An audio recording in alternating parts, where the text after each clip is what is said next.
So, as I was saying, my friend's father, my friend Harvey's father, like I said, he wanted me to be professional about my music, my musicianship, and my music. Don't put certain things out, keep things, a little bit of a secret. And I was like, oh, okay, I was just usually just like, you get the music, boom, there it goes. So, I remember I wanted to do something different with my drum patterns, my music, the way I was playing. And I remember my friend Harvey, he was into a lot of progressive metal, like Periphery, Born of Osiris, all the newer metal, I guess you could say, like Killswitch Engage too, like metalcore, deathcore bands. I didn't like it so much. I wasn't a fan of it. I didn't like the way it was. And I remember he showed me Whitechapel's song called Possessions on, it was called DirecTV Music. I know, it's super old. Um, and I remember watching the video and I was like, wow, like this is really cool. Like I like the way the drums are. I like the way the blast beats are. Well, I didn't know what they were called at the time, so I was like, I like those fast patterns. And when I was listening to it, I started getting into Whitechapel. So I remember one day I went home and my friend Harvey told me to study this album called This Is Exile, the album. So I was like, okay, I'll study it. So I started studying it, and I remember listening to the album, and it was a major fail in the beginning for me with blast beats because I didn't know how to do them. I was just going based off of ear. I mean, keep in mind, I'm not a musician where at the time I didn't know how to read music. I didn't know how to do all those things. I did take a music class when I was a kid, but I stopped going because the girl and the lady smelled like cigarettes. I know it's a lame excuse, but later on in high school, I did take music. I took jazz and I took marching band, so I know how to read the snare and all those good things. But anyways, like I was saying, I didn't know what blast beats were, and I started studying them, and I started going based off of ear because I'm a self-taught musician. I hear the song and I know how to play it. I got to study it. But I think majority of the musicians are like that because I mean, you got to it's like they're not born to read music. Of course not. Like I know how to read music, but I prefer to just listen to it because if I listen to it then I could add my own things into it, or I could just play how it is exactly played. That's another thing that's really hard to do, is to study the music and to play exactly like point on to how like the actual album or the song is. So with that being said, my friend Harvey told me to study This Is Exile, like I was saying, and I was studying it and couldn't get the feet down, couldn't get the blast beats down, and it was very frustrating for me. So I just put that to a side for a while, and I started, doing all these other projects, these other bands. Um, I remember, I remember my, what was it? Was it 2010? Like fast forward back into 2010. Um, like I said, I was in school. I didn't do a whole lot much of band things. I was like playing a couple of shows with like adults. And I remember there was this place in Northern California called the Great Plate. And I remember one of my friends, he was like into like a lot of soul music, jazz, and all those things. So I remember just hanging out and making a little bit of an appearance and playing the drums on some, just for fun. They liked the way I played, and they asked me if I could be in other bands, like Latin bands and all those things. And I was super young and I couldn't necessarily be in those bands, so I just was like, okay, well, I mean, there goes my opportunity because I'm so young, you know, because we play bars, we play clubs, and I can't do that because I was young. I wasn't of age at the time. So fast forward to 2011. Um, I remember there was this huge, not a huge band, but I mean, it was a really well-known band in Northern California called Allegory. And I remember they were looking for a drummer and they were looking for a bassist later on. This is where my friend Harvey comes into play because previous years, the previous year, I wasn't active or any of those things because like I said, I was in high school, so I was focusing on school and doing what I needed to do. But like I said, fast forward to 2010, 2011, around there, um, they asked me to submit a video of me playing one of their songs, covering one of their songs called "The Atmosphere in Between," and it comes off an album called Moths. And good album, really really good album. So I end up submitting the video. They end up approving it. They liked the way I played.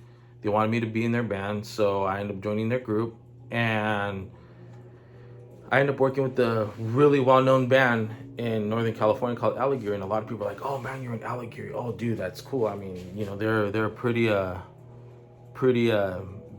well-known band, you know. So I was like, "Yeah, I mean, it's pretty cool. I mean, I'm playing in a well-known band." So um, I remember they told me they were looking for a bass player. Excuse me, and I told them, "Well, I have a recommendation. My friend Harvey. I don't know if you guys know who he is, Harvey." And they said, "Yeah, Harvey, like, yeah, the guitarist, right?" And I'm like, "Yeah, the guitarist." They're like, "Oh, yeah, well, you know, hit him up, message him or call him and, you know, let him know that we're looking for a bass player. Maybe he might be interested." So I end up phoning my friend and I told him, I'm like, "Hey, Harvey, I'm in Allegory and we're looking for a bass player. So, I mean, if you're interested, let me know." He had to think about it for a minute and he ends up hitting me up, calling me back, and he tells me that he's interested in doing it. So they had a whole lineup: a bass player, guitarist, and a vocalist and a drummer. So we end up rehearsing at at their spot in Northern California. And when we were rehearsing, we were playing a lot of the tracks off of Moths. And I remember playing our first show. Oh my god, it was insane because I was super nervous. I didn't know what to expect because I mean, the band was really well known. So I remember us playing my very first show. I believe it was the Red Hat in Concord, California, the Bay Area, North Bay. So we were playing the show, and I remember, my God, everybody was there. It was a bar, a club, or whatever you want to call it. And I remember playing, and oh my God. So the first track, there was a part where it has a double bass drum pedal part. All of a sudden, I'm playing, I'm all, and then my beater flies off of the main bass drum that I mainly use. And I used wooden beaters, and those things were super loud. And I was looking for it when I was playing. I was like, "Oh my god, where did it go?" So I had to use one bass drum, and I found my beater, and I ended up putting it back into the pedal. So, long story short, I had to go in, play, get out, because California rules is anybody under 21 in the bar is held responsible for, you know, for letting minors into the club, and they can get in trouble. So, we played the show, and then we end up having another event up in later on. We end up having another event at the Red House up in Northern California as well. I think it's in Walnut Creek in Northern California. So we end up playing the event up there in at the Red House in Walnut Creek, and it was a cool experience. I mean, I liked it. It was fun. And then we end up playing another show out in our home city. and it was like it was a party. It was just a normal party of like people drinking, people having fun, whatever, vice versa. My friend would book bands to play. So that was the thing at the time, is to host a party and play with your band at the parties. And I remember someone telling me, not gonna mention any names, they tell me like, well, I really don't want to play the show because all they don't care about us. They just care about drinking, all this and all that. And I'm like thinking like, well, realistically, they do care in a way, but I mean, I can't necessarily speak for everybody. So with that being said, we ended up playing the show at our home in our home city, and it was such a cool event, and we ended up playing a rare song, which was from their first EP called "Serving the Recession," and it was called "Company of the Blind."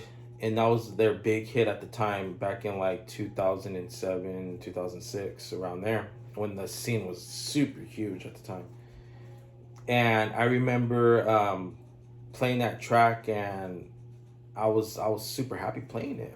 It was a fun track. So later on in the years, and like not later on in the years, excuse me, let me rephrase that. Later on in the year of 2011, 2012, um, I ended up departing from the band due to personal reasons. Not going to go into detail with that. So like I said, 2012, I remember one of my friends, his name is Thomas, and him and his friend Jesse had a group, and their group was a punk group called Summer Solstice. And I remember him telling me that they never had a drummer. Well, they used to be called JJ and the Love Muffins at the time, and they've had they had a drummer, they had a keyboardist, they had all those good things, all those people. So I remember, I remember in 2000 and late 2012, mid 2012, around there, I believe. I remember messaging my friend Thomas, calling him and telling him that, you know, I'll be willing to play drums for a punk group. I never played for a punk group ever in my life, and I usually played in like thrash bands and all those things. But before I say this thing about Summer Solstice, I want to go back at least 1 year prior to that. So around 2012, I remember me and Harvey ended up forming a group called Reflections of Akira, and it was basically an experimental group. We only had one show, and we practiced our asses off, like crazy. We practiced at my friend Erica's house, in her garage. We ended up practicing in I believe it was my friend's house, and then we ended up practicing at my friend Harvey's house, and then I ended up getting us a show, last minute show, and that was at Hot Topic. Yeah, mind you, Hot Topic, inside Hot Topic. So I remember we played the show. We weren't even ready, to be honest with you. I don't know what the hell I was even thinking. So we end up playing the show, and the show didn't go. The last track, it bombed, but the rest of the tracks were good. Don't get me wrong.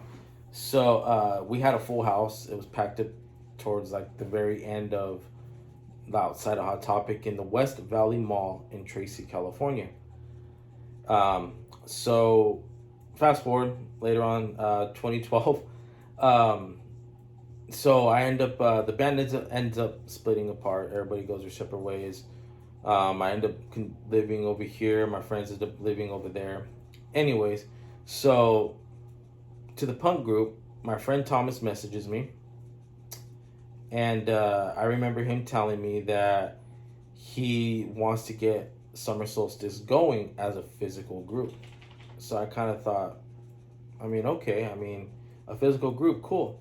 So we end up meeting with each other. It was just me and him. He had this huge back room, like super huge. I mean, it was a big room. It was like the master bedroom. So I remember bringing my drum set over there and playing this song called Super Heavy Duty that he told me to study. And it was on YouTube, and he said it was like a complete crap version of the track. Everything, some things were off time, things weren't aligned, and so he thought maybe I could make it better and make things more in line. So I'm gonna cut this video off right here, and I'm gonna continue it here in part 3.